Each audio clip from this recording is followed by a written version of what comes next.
Here we're going to explore a lab method called titration. That's listed as an acid-base titration, but this is a laboratory method that can be used with lots of different types of solutions. Acids and bases might just be one example.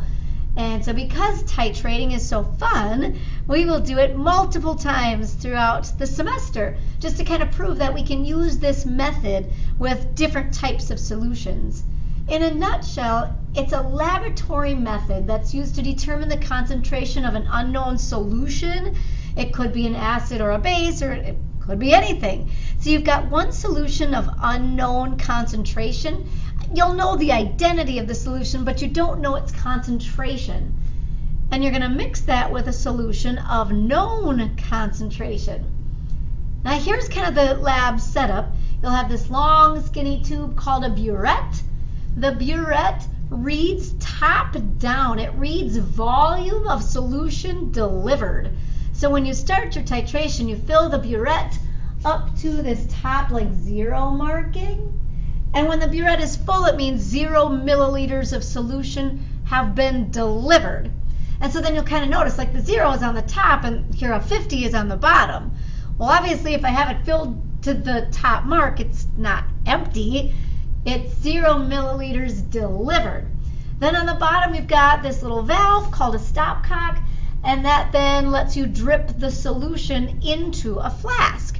And so then obviously as you drip the solution into the flask, you can read volume delivered. So maybe like here is kind of a final reading on my burette.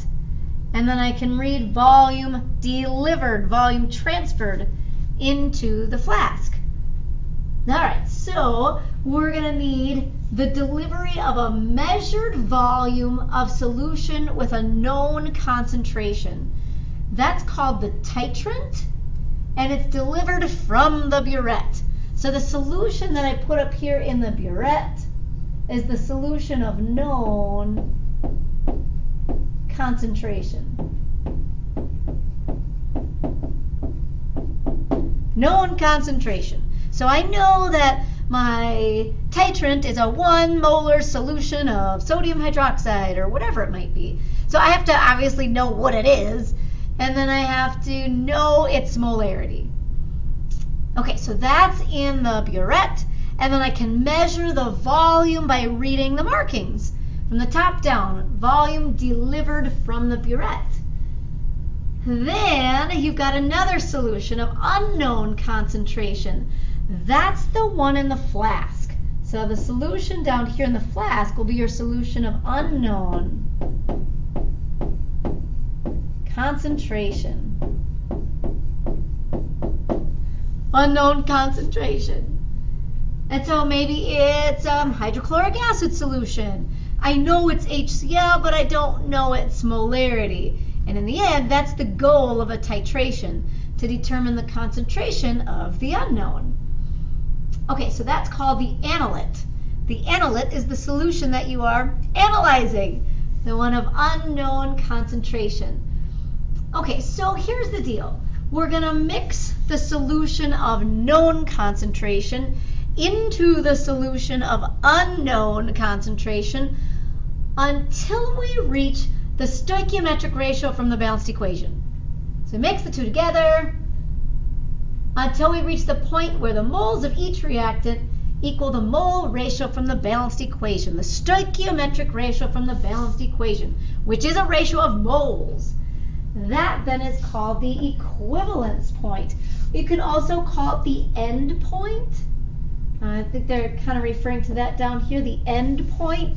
That's the point where you would end your titration. You would stop mixing the solutions when you hit the molar ratio from the balanced equation.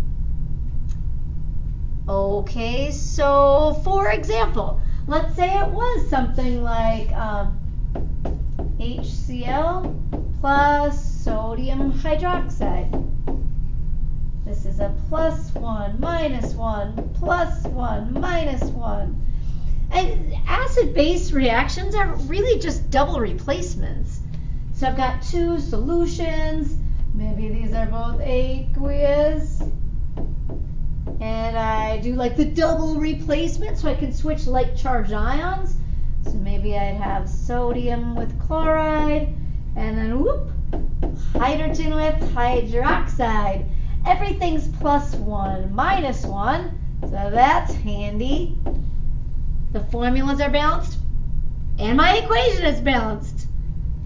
Now, sodium chloride is aqueous, anything with an alkali metal, and most chlorides. But now HOH is another way of writing water. HOH is water, which is a liquid. Unless we're told otherwise, water is a liquid. So for example, maybe here's my balanced equation, and it's a 1-to-1 stoichiometric molar ratio. Okay, so I'm going to mix the two together. Maybe I know that this is like a 1 molar solution, and this is my solution of unknown molarity. So the whole point is that I want to determine the concentration of the HCl solution. The one snafu is like, how are you going to know when you hit the 1-to-1 molar ratio? I look at your products. It's basically salt water, right? So how am I going to know when I have 1 mole of HCl and 1 mole of sodium hydroxide forming 1 mole of sodium chloride and water? Like, everything's just going to look like a clear solution, clear colorless solution? That could be a problem. And so we use something called an acid-base indicator. We use acid-base indicators. They turn colors at different pH ranges. Now, if we weren't doing an acid-base titration, then there are other options of indicators. Sometimes we might use a transition metal, and the transition metal will turn colors when its charge changes. So maybe it's a +2 ion on the reactant side, and it turns into a +3 ion on the product side. And as the charge changes, the color changes. And so then we might know when to stop our titration by using a colored transition metal. Often when it is an acid-base situation, which is really kind of where we'll focus things in this unit, we'll use an acid-base indicator, and it turns colors at different pH ranges.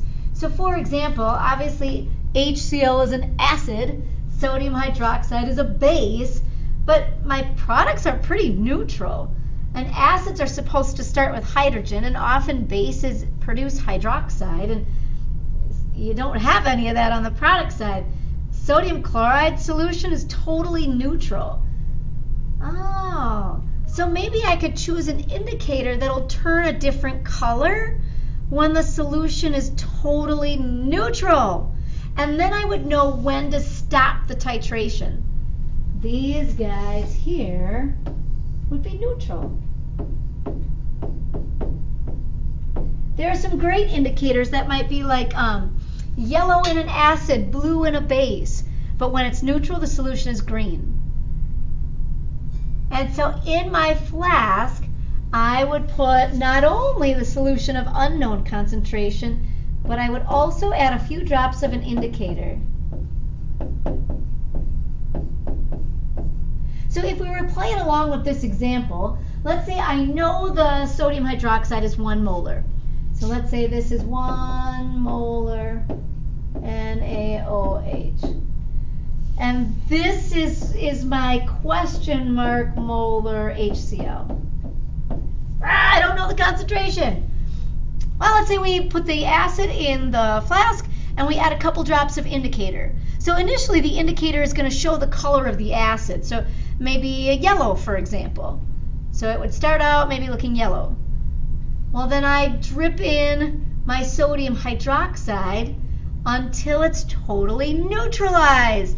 In this case, my products are totally neutral. So I would know when I hit that 1-to-1 ratio, because as long as I only have a 1-to-1 ratio of HCl and sodium hydroxide, then I should just form 1 mole of sodium chloride, 1 mole of water, all neutral. So in this case, the indicator might turn green when the solution is neutral. And then that's when I stop the titration.